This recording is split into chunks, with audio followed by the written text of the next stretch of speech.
Hola, ¿qué tal? Bienvenidos to another video. My Spanish is not that good. Today we're going to be taking a look at the top 10 worst cities to live in Mexico. And I've been to Mexico a few times, and I love Mexico. The people are very kind and hardworking, and the culture and art is amazing. However, every time I've been to Mexico, it's only been to the resorts. I really want to go to Mexico City or Guadalajara to experience a more authentic Mexican experience than just being around a bunch of American and Canadian tourists. Now, Mexico is a great country. It's cheap, beautiful, and is one of the most deeply cultured places in the world. However, the media and a lot of Americans think that Mexico is an actual war zone. Mexico is not nearly as bad as what most people say. It's actually a great country. Sure, there are some places that are really bad, and depending on your experience, you might hate Mexico. I mean, yeah, you can either have a great time in Mexico or have a horrible time. Horrible time, for example, is getting scammed by a taxi driver, getting pulled over and getting bribed by police officers, or being kidnapped on a dirt road. A lot of bad things can happen in Mexico, and that's our focus on today's video. So let's take a look at the top 10 worst places to live in Mexico. Number 10 is Ciudad Victoria. Ciudad Victoria is one of the most dangerous places in Mexico and one of the most dangerous places in the world, for that matter. You should definitely not visit Ciudad Victoria.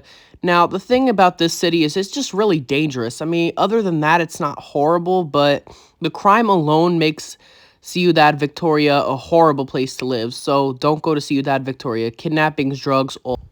Number 9, Cancun. You guys are probably like, what? Why is Cancun on the list? Well, sure, Cancun is beautiful, has amazing resorts, clear water beaches and white sand, and is probably the most touristy city in Mexico. But, of course, that's for the tourists. This is not what the people of Cancun experience on a day-to-day basis. In fact, Cancun is one of the most rundown places in Mexico, and crime, it's in the top 10 for most dangerous cities in Mexico. The further away you get from the resorts in Cancun, the worse it gets. And I feel like this doesn't have to do with living in Cancun, but I just have to mention this. The airport here sucks. This is how long customs are usually. Like, this is the regular line. This airport is horrible. There's also plenty of taxi and car insurance scams. It seems like taxi, car insurance scams, and tourist scams are all the rage here in Cancun. Number 8 is Chihuahua. Yes, that's the name of a city. Chihuahua is located in the desert of northern Mexico and is a really, really dangerous place. Now, when you look at the place on Google Maps, it doesn't look that bad. The homes are really nice, the streets are pretty clean and well-maintained, but this place is off the charts when it comes to crime. Even the government here admits that there is a serious issue with crime and cartels. Usually, the further you get towards the border, the worse the cities get. So, that's just an FYI. Number 7. Culsican. Culsican is located in the Sinaloa state of Mexico. I don't think I'm pronouncing that correctly. Now, again, this place has a major issue with crime, kidnapping, and drug cartels. But similar to Chihuahua, this place actually looks really nice. Most of the homes are decent, and the streets are well maintained. It's just the crime you got to worry about. Number 6 is Ciudad Juarez. And Ciudad Juarez shares a border with El Paso, Texas. Ironically, El Paso, Texas is one of the safest places in America. On the other hand, Ciudad Juarez has one of the highest crime rates in the world. Drug cartels and kidnappings, murders, gang wars, anything like that is in Ciudad Juarez. At one point, like a decade ago, it was so bad that you'd have to fear for your life walking outside your house. Things have calmed down a little bit in Juarez, but it's still very run down, poor, and very dangerous. Definitely reconsider travel to Juarez. You probably shouldn't go to Juarez just to go there. It's very, very dangerous. And now we're getting into the places in Mexico that are really, really bad. And Ciudad Juarez is one of them. Don't go to Ciudad Juarez. Number 5, Matamoros. Matamoros is another border town that borders Brownsville, Texas, and Matamoros is recently been in the news for 4 Americans that were kidnapped, I believe 2 of which were dead. Yeah, that's not uncommon here. There's been drug wars, and I think it's gotten actually worse in recent years. It was really bad in the 2000s, and then it's bad again. I mean, there's a lot of corruption here. It's really run down and very dangerous. The U.S. government says that you should probably avoid Matamoros due to crime, kidnapping, and cartels. So definitely stay out of Matamoros. Number 4 is Tapachula. Tapachula is located in the Chiapas state of Mexico. Chiapas is actually the poorest state in Mexico.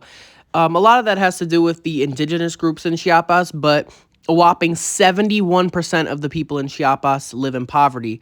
That's a statistic that makes you think someone's trying to make this place bad. However, Chiapas is actually one of the safest states in Mexico, and I think that Tapachula is pretty safe itself. Something that's really interesting about Chiapas is their love for Coca-Cola. Because people don't have access to water at all times in the day, Coke is more accessible, and apparently the average person here drinks 2 liters of Coke a day. In addition to that, there's like lots of indigenous groups that worship Coke here. I'm not even kidding. Coca-Cola is really popular in Chiapas. Number 3 is Tijuana, and Tijuana is legendarily bad. You do not go to Tijuana unless you want to get drunk and have sex, then by all means enjoy. But Tijuana is not only the most dangerous city in Mexico, but the most violent city in the world. It shares the border with San Diego, California, and this place is horrible. Of course, if you want to get a stripper or get drunk, like I said, Tijuana is a great place for you. And if you're under 21, you could probably get a drink here. You could probably be 15 and they wouldn't ID you in Tijuana. It's just a really corrupt, poor, and dangerous place. Number 2 is Chilpancingo in the Guerrero state. This place is very poor. Guerrero is actually the second poorest state in Mexico, where 67% of the population lives in poverty. Yes, Mexico has serious poverty issues. And this place just looks run down. It's extremely crowded, and I actually don't mind the architecture. I think it looks very different from most Mexican cities in terms of architecture. It looks more like Brazil or maybe somewhere in South America, and it has a lot of brick architecture, but other than that, it's dangerous. The whole state of Guerrero has a major crime issue, and this place is off the charts poor. It's also very dirty. So you should probably avoid Chilpancingo. Like I said, I don't even know if I'm pronouncing that right. I'm probably not. But if you have to go here, definitely pay attention to the architecture because I think it's really nice. And number 1, Acapulco. Acapulco is located in the Guerrero state, about an hour and a half away from Chilpancingo. It would be 2.5 if you don't want to pay $17 in tolls, and that's US dollars. That's really expensive. Anyways, this place is horrible. It's extremely poor and one of the most dangerous cities in the world. But the crazy part is people actually still visit this place. It's a very popular resort town. And while places like Cancun, I recommend you, venturing off the resort and experiencing the Mexican culture, you probably shouldn't take one step off the resort in Acapulco. It's dirty and dangerous. It's a horrible place to go. Don't go to Acapulco. And that is our list of the top 10 worst cities to live in Mexico. And overall, Mexico is a great country. It just has some serious issues with crime and poverty. So that's going to be it for today's video. Make sure to like, subscribe, and God bless to all you guys.